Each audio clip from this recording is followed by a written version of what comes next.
time. Wow. I keep the ends out for the tie that binds, because you're mine. I walk the line. There you go. I think we should just do a singing part. Just do the singing. I think so. Yeah, that's Did gonna be you much see good. that film? That's going to get me more Walk the camera, line. doesn't it? Yeah. Hi everyone, welcome back to the Reinventing Real Estate podcast. This week we had Mark Slatter, the founder of Olympian, with us, and it was an incredibly interesting episode, wasn't it, Jamie? I mean, what a podcast. He literally talks about having a near-death experience and almost dropping out of the sky and how that has informed his whole journey in the property industry. Yeah, and what I really loved as well was his personal experience with co-living. I think we talk about co-living a lot, but actually speaking to someone who has been in and lived in the product and explaining, how much longer co-living as a concept's actually been around. He also talks about patience and the virtue of building something over a period of time. It's not just about a rush to the finish. It's about building those blocks and trust in a marketplace and then getting to an outcome. Yeah, another part that really resonated with me was about the teamwork, but not just about what that means for output, but what that really means for, members of your team when certain people, need the help, or they need to be lifted up, or they need the support, actually being there for each other as a fundamental part of teamwork, not just about supporting each other from a kind of experience point of view. And so many incredible anecdotes with the Marines as well. So you're in for an absolute treat. Make sure you listen to the full episode because there's so many amazing insights here that you could really use in your personal life and professional life. Mark Slatter, founder of Olympian, thank you so much for joining us. It's a pleasure to have you today. And I think it's going to be a real treat getting under the skin of the Royal Marines and your journey at Olympian. Great. Well, I hope I don't disappoint you. So before Olympian, you obviously had a very different beginnings with the Royal Marines. What do you feel like that taught you about kind of people, leadership and pressure? Yeah, so I joined the Royal Marines at 17, something I'd always wanted to do. I came from a service background and it didn't feel like there was going to be any other route forward.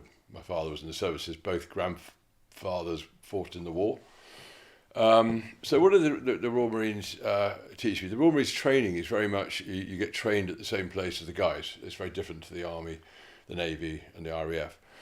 And so it kind of teaches you one thing, that if you're going to lead people, you've got to be prepared to do anything you ask of the people you're leading. And I think that's been important in my career as a property developer, in that I started off on my own and I did most of the jobs. I filled in the first VAT forms. I tiled my first bathrooms by candlelight because our electricity got cut off. Wow. So you've got all those sorts of stories. The other thing about the service is it definitely teaches you resilience.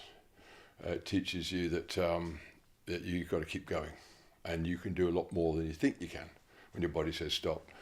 And pressure, certainly in the services and the Marines, when you're in situations, you're always taught to examine your options, and it's about staying calm so you can explore those options and choose the best one. Now, if you're in a contact situation in the Marines, you haven't got much time to react. But in property, you'll seldom have to think instantaneously. And it's about staying calm, looking at your options, exploring them. If someone's cornered you so that you have to make a decision quickly, you've been outmaneuvered. So don't get outmaneuvered, stay calm, always look at the options and make sure you go for the best one. I suppose, have you got an anecdote about where you've really had to kind of, in the Marines or, at Olympian, where you've really had to kind of steer the ship under immense pressure and keep everyone, the team together? Which one do you want first? The Royal Marines or the best? Okay, the best one. Okay. So my best one, I think, of the Royal Marines is that I was a helicopter pilot. I spent the last I spent 11 years in the Marines, and after 6 years, I thought, how do I avoid being cold, wet, tired, and hungry all the time, which is you are in the Marines? So I became a helicopter pilot. I passed the test. And so I did 4 flying tours of Norway. And I had one situation where we were flying across a field about 70 knots, so about just under 80 mile an hour. It was snowing. And in Norway, you've got no real radar help. You're on your own. And so you've got to keep visual with the ground. So flying at about sort of 400-500 foot. And on the right-hand side was a big sort of cliff, which I could see. And it slowed down because normally fly a bit faster than that. And flying into and the snow was coming at me. And suddenly, in front of the windscreen, all I could see were 3 wires. Oh my gosh. Now, in that split second, I knew if I hit those wires, we'd all be dead. And I had to make a split second decision. Do I go over them? If I go up, I go into the cloud where my rotor blades might freeze and we might die because I'll get disorientated and that's that. And so in that split second, I had to dump the collector, which is the thing that makes you go up and down your left-hand side. I just went under them. It was a split-second decision that I can still remember to this day. I went down, underneath. We all survived. I came around, and I reckon I missed those wires by about 5 feet. Wow. So that's my best chills. Instantaneous decision-making, if that's what you're after, Wow. for the Marines. That's incredible. And do you feel as though, I suppose, like you were saying, you've obviously got more time to think strategically in real estate, but how do you think those learnings have impacted the way you kind of think about leadership? And look, it can be quite, this is my 3rd recession and we're still in the midst of it. And I tell the whole team that, especially this recession, this downturn, that, the comet that's killed the dinosaurs has hit the earth. But it's the species that survive that thrive. So every time you have a downturn, it's going to put huge pressure on you because we're optimistic fools in property. We don't think these things are going to happen. And it needs, unfortunately, a certain number of people to stop trading, banks to call in loans, etc., sort of pain to happen. And you've just got to survive that. So you just have to take stock of the situation, look at your options. As soon as you know things are going wrong, you've got to think forwardly. How do you retain cash? It's always the big thing in development because it's a capital-intensive business. We lock up a lot of cash for a lot of time, and we can't unlock it quickly. So what are your options? Who are the people you can go to for help? Talk to your bankers. Who are the people that are going to supply you equity, etc. So you've really got to, as I said, go back, look at all your options, and assess them quickly, and then put them into operation. You've got to have a plan, which has got to be flexible. Otherwise, you don't survive. Obviously, coming out of the Royal Marines, you're in a situation whereby you're in a highly specialised environment. Yeah. You've come up through the ranks, and there's a big question mark, what do you do next? Why did you go into the property industry? Well, I was a helicopter pilot for 5 years. I then got a job flying helicopters out to the North Sea. And as glamorous as that sounds, it just ain't. You are an aerial taxi driver, as far as I was concerned. And a lot of pilots do have other careers on the side because the timing of the flights, etc., and the downtime kind of allows that. I wanted to get into something that I hoped we could make some money at. I didn't have to retrain, and I could get going quickly at. My parents had dabbled in property, and I owned a couple of flats and built up a couple of investments in the time in the Marines. So it was a natural thing for me to try. And so while I was flying, I ended up buying a development in London, just off Whitechapel Road, where I did my first 3 flats. But what I quickly found is that, but one of the reasons I gravitated towards property is I was really drawn by the aesthetics. I really like buildings. I just like, the Nash terraces of Regent Street, and I also like interiors. I like a nice interior. I feel comfortable in a nice interior, and I would fly down from Aberdeen, visit my girlfriend in Battersea, and I'd go out, and I'd be gone for an hour and a half when I'd just gone out to get a pint of milk or something. And my girlfriend sat with a friend and said, well, "Where's Mark gone? I thought he was just going out to a cup of tea." Oh, he's probably looking in estate agents' windows. And that's exactly what I was doing, looking at all the interiors of these wonderful things and thinking, how can I make my flats in East End look like that? What is it about them that makes them special? The skirting board, the low voltage lighting, so the architrave, the coving. And it was all these things that I was looking around thinking, what makes something look nice? And so that's never gone away. And people have asked me, what are the best moments in property developers' life? Well, I said the second best moment of this property developer's life is when you get paid. But the best moment is when you walk around something you've built, you've finished, and with your team that you're really proud of. That's the heart-moving moment for me, anyway. And one of the reasons why I still like it. We were wandering around our Fairfax building in Manchester, 488 flats, our biggest development, finished to date, and just standing outside saying, we're a part of this. There's lots of people who also feel the same. You know, the people who've introduced it, the contractors, the planning consultants, the funders, the opera, everyone. It brings together, you know, and the people who worked on it, there's probably 300-400 people in total have been touched by that building. And we can look up and go, hey, we've made a difference. And and this should stay here for a while. It doesn't fall down, so we're okay. It's incredible, isn't it? I mean, just seeing a land site and then 3 years later, a fully open building. The genesis of that took, would you believe, 11 years. Really? Wow. Yeah, from start to finish, from conception to seeing it, taking interest and getting dragged into an area, regeneration, planning play, etc. So you've got to be patient and you've got to be resilient.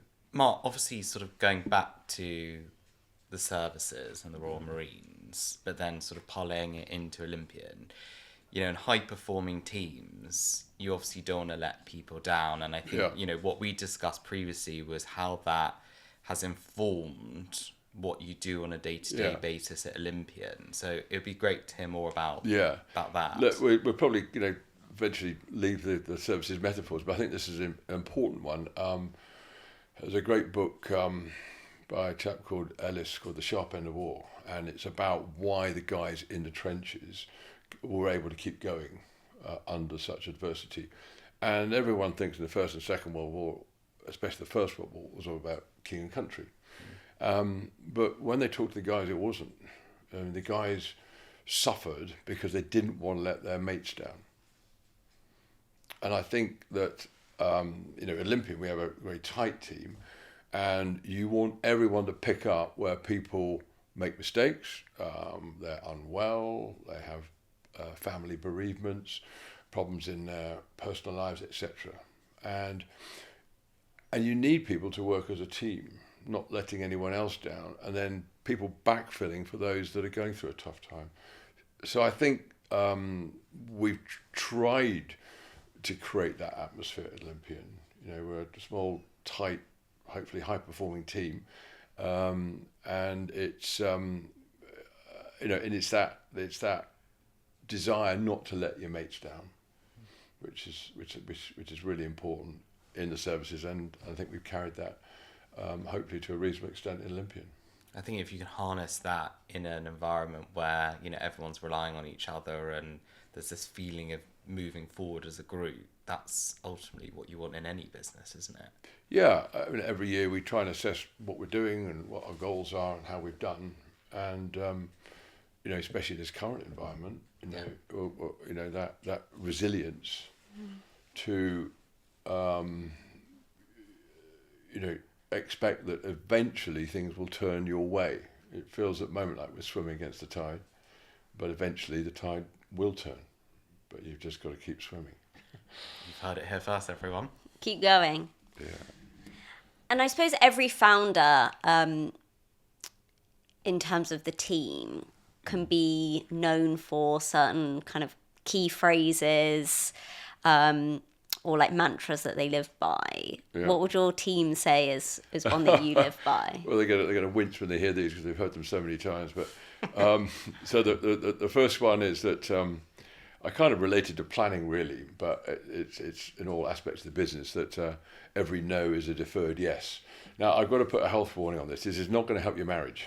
Don't take it into relationships, but in business, it's that it's a small a arrogant problem solvers. That's what we've got to be in development. We've got to keep turning the no's into yeses, and we've got to keep solving problems.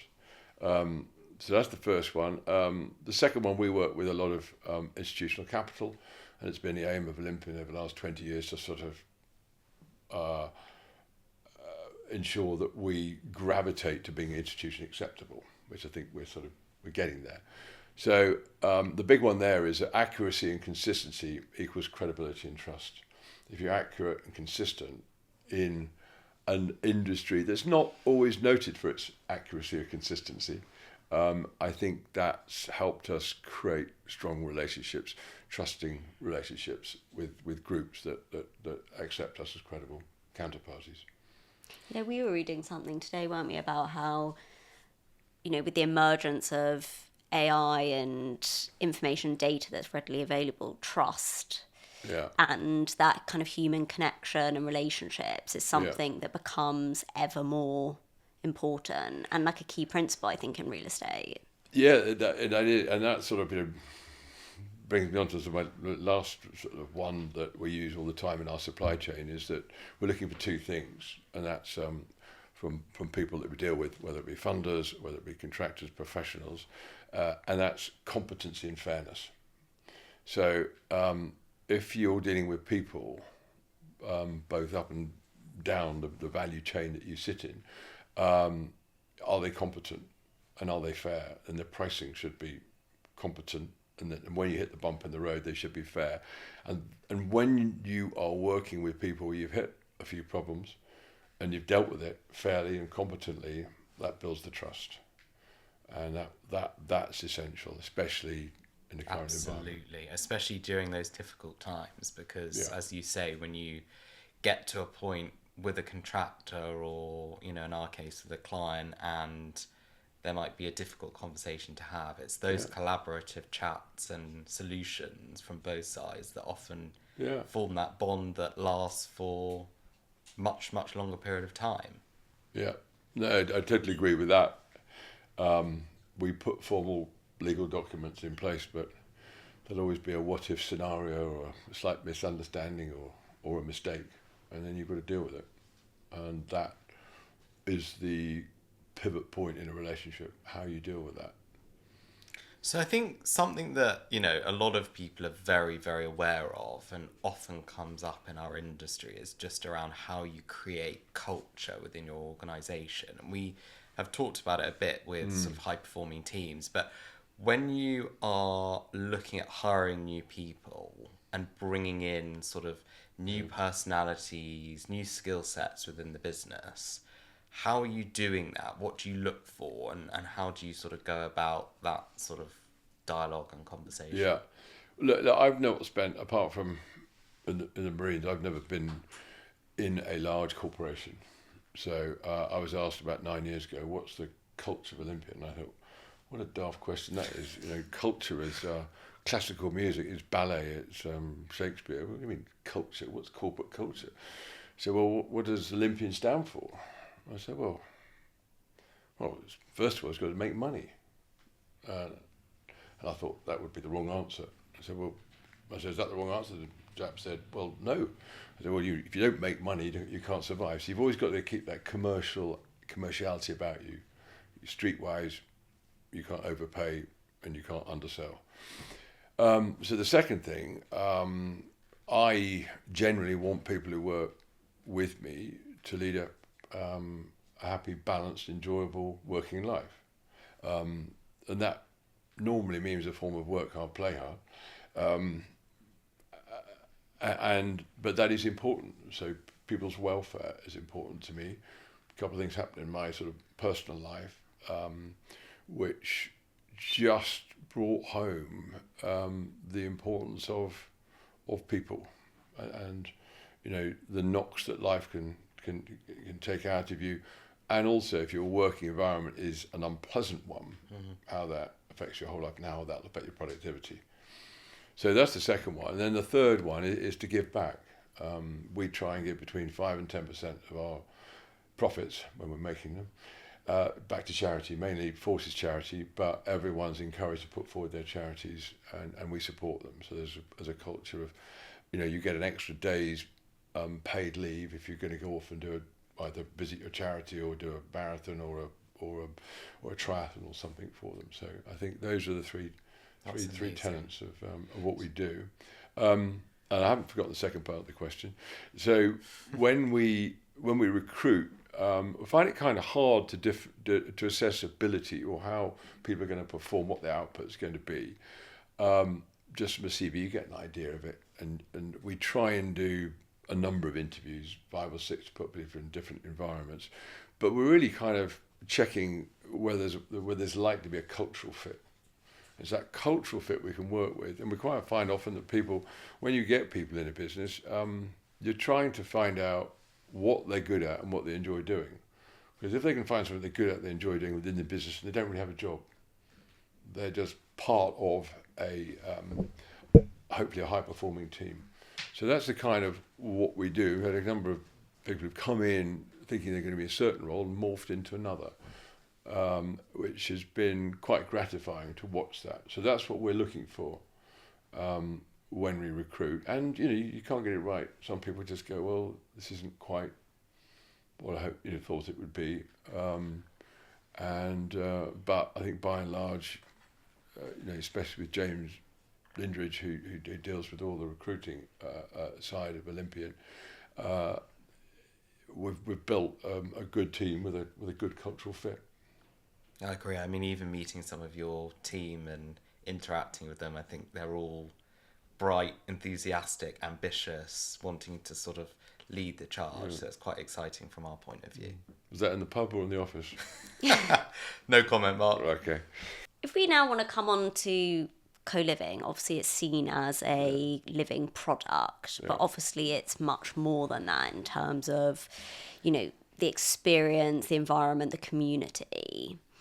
How do you think that the hardware, in terms of the way you build, your layouts, etc., contribute to that software, which is the eventual kind of community? Look, we developed BTR and student accommodation. It's been very clear to me that it sits in the middle there somewhere. Look, in the Royal Marines, you live in officers' messes. You live in small rooms with lots of amenity, where you tend to eat collectively together. So, AKA co-living. I also lived in Dolphin Square, which is probably the nearest thing we've got to co-living, smallish rooms with lots of amenity space. So I think what's really important is you differentiate. I think there is a temptation, because it's high density accommodation, and that helps the viability, to make the rooms too small.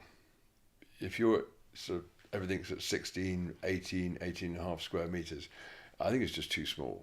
I think you've got to get to 20, 21, and Marshall, which is the flagship of our Vivas best in class, we say immodestly co-living brand, the average is 24 square meters. So it just gives you that space to get the right size bed, the right size wardrobe, right size pod, etc. So that it's that sort of mini hotel suite. We think that's really important. We also think that it's important to get amenity, if it's a tall building, up within the building, a stairway away from where you're living, where you're going to sort of chill out, where you can do some work, where you can get a coffee and you can do a bit of extra cooking. Also making sure that the amenity space gym-wise, there's no point in having a 1,000 square foot gym in a building, because people aren't going to use it. They're going to go to a pure gym. They're going to go across the road. But if you can get, 2,500 square foot gym, and when you go into it, it is the environment that you recognise as a commercial gym. Then you're going to value it, and that rent that you're paying, which includes that membership, is going to be valued, rather than going, well, actually, I've now got to spend another £100 a month to go elsewhere. So I do think that co-living has a journey, and there's some very good products out there, and aesthetically, it's good, and it's got to make sure that it certainly is an upgrade. It's not just studio PBSA. It's got to differentiate itself, because once you've left your university life behind you, you're after something else, and you've got to make sure that the hardware, the layouts reflect that, and then the living experience, the software will be something that you'll stay with longer than you think. Talking to the big BTL funds, one of the issues about co-living is the stickiness of the product, because their average rental terms are 18 months. They're worried about churn.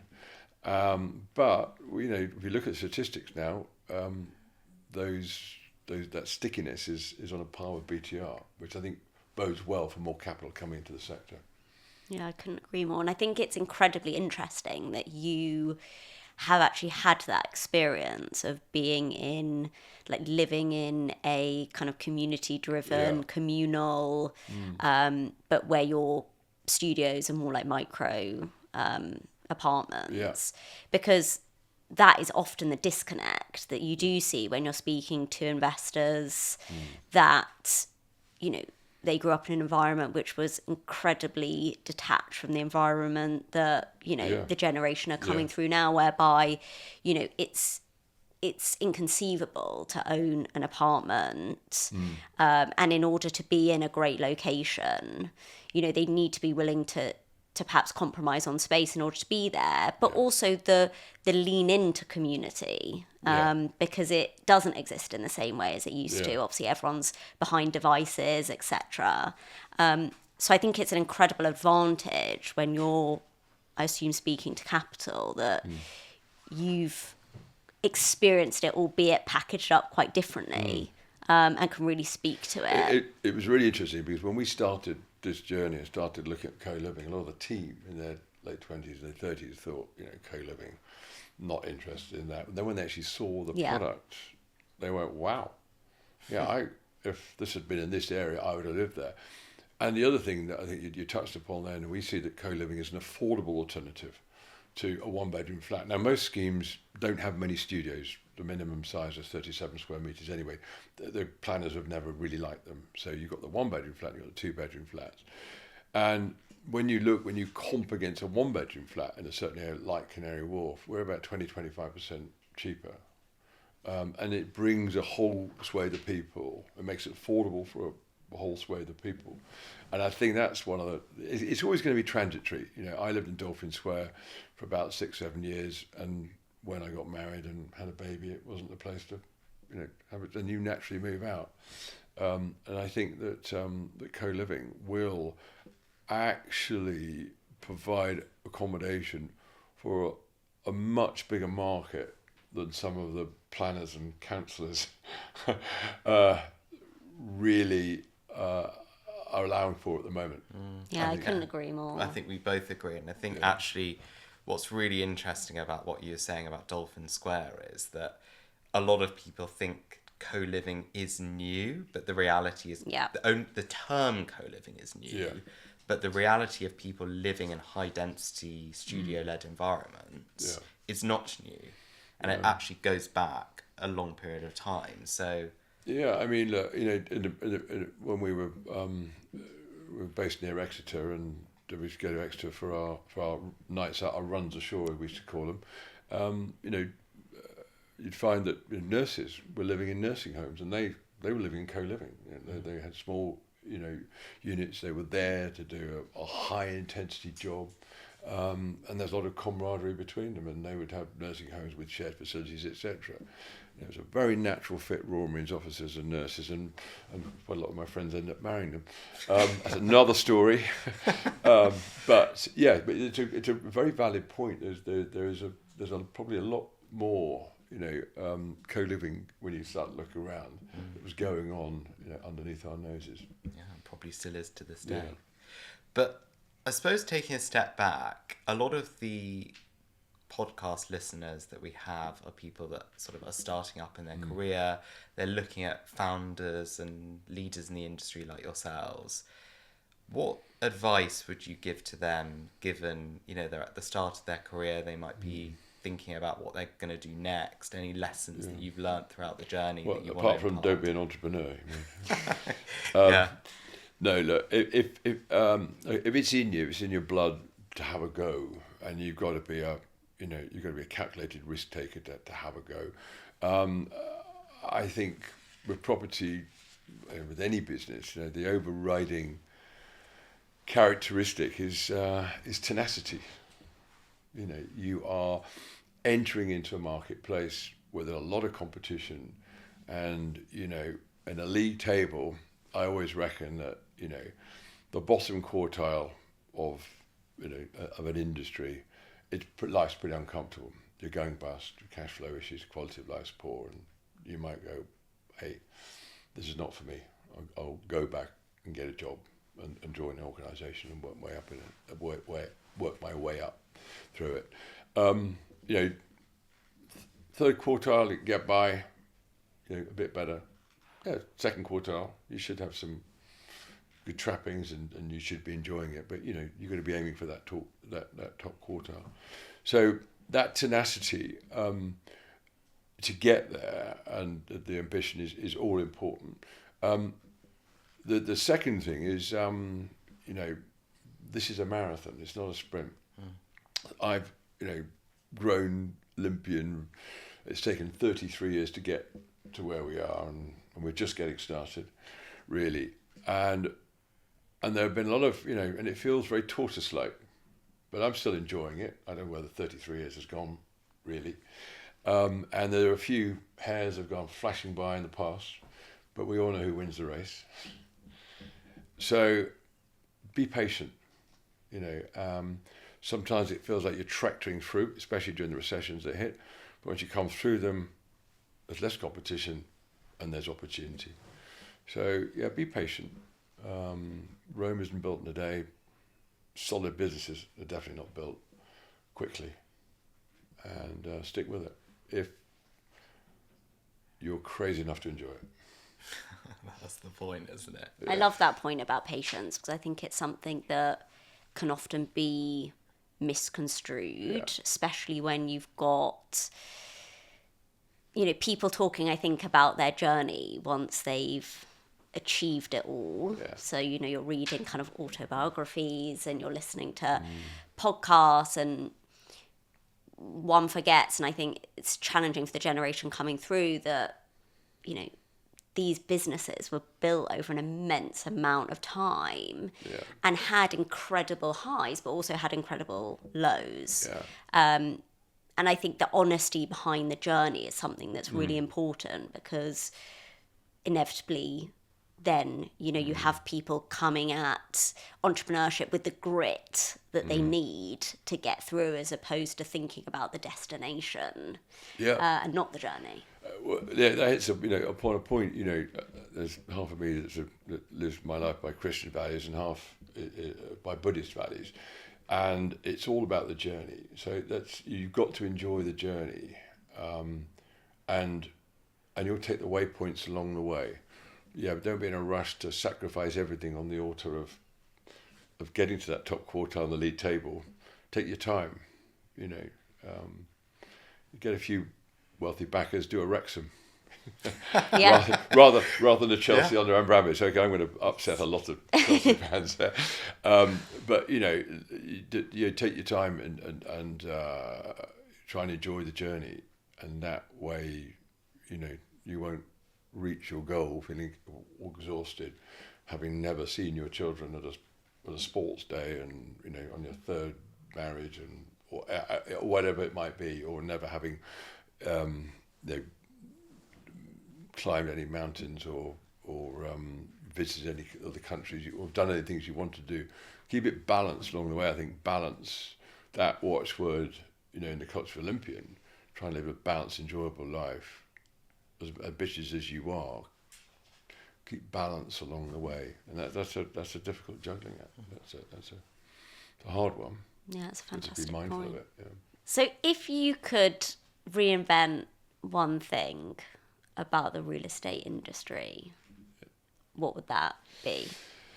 Okay, so I'm afraid there's two things, but they're fairly connected. I think everyone's talking about the planning side of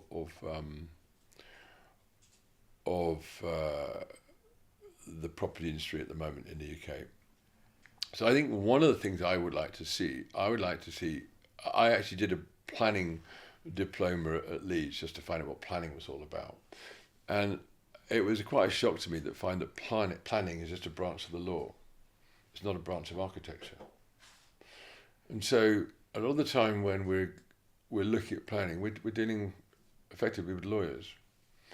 And historically, we produce some great buildings because the landowners, the great estate owners that built a lot of London, were really concerned about what this looked like, how it was going to operate. So the combination of their architects and landowners produced some wonderful buildings. And I think we're missing something. I think the balance has gone far too much towards planning law and should be much more towards aesthetics. Now, we put great play in digital illustration, CGIs, animations, etc. because I want to know what this building's going to look like. And I want to know exactly what it's going to look like. Because if I know what it's going to look like and it looks great and looks beautiful and it's economically viable, I can put that in front of a bunch of planning committee members and say, do you want that? And they go, yeah, I do. Okay, well then forget what this planner says over here. Let's have that. And I think we've done that in Leeds with Altus House, with Cirrus that's just going up. In Bristol, we're building Bristol's tallest building. And I think we're producing some really nice looking stuff. But it's a battle, a hell of a battle to get. And I think that the architectural design panel should have a lot more weight, and there should be a lot more people sort of looking at what we're doing and saying, is this okay? And you're getting a faster track because of that. So that's the one thing. The second thing, I have real trouble with, affordable housing and viability, etc. Now, with student accommodation, where they've just said in London, it's going to be 35%, that's it. Everyone knows that's set in stone. There is still a lot of flexibility over on the housing side and on the co-living side with the payment in lieu. And that side of things has not been thought through. It definitely hasn't been thought through well enough for co-living with the payment in lieu. And I would like to see on the co-living side, why can't we have lower paid but employed people within a co-living community? Why can't we have 35% that are firemen, nurses, doctors, servicemen in our building? Yeah. They'd be the same socio-economic mix as a lot of the people there. And, but you're not going to be able to put the extremes of the housing list in there. That's not going to work. We all know that.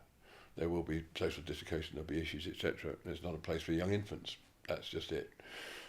But we could put a lot of people who want to be located centrally in these buildings, and it would work the same way as student accommodation in terms of setting a very clear guideline which land values can adjust to, rather than people taking a risk, to take a gamble, which is what we all do, and think, okay, I'm going to buy at this level. I'm going to try and convince the council to take less affordable, and I'll play that game and try and wear them down to get an advantage. So those are my two things. Brilliant. Mark, thank you so much for joining us. It's been an absolute pleasure, and I think everyone's going to learn an enormous amount through this podcast. Great. Well, I don't think I've ever done one of these before. I've got a clue how it's going to sound, but I've enjoyed it too, so thank you.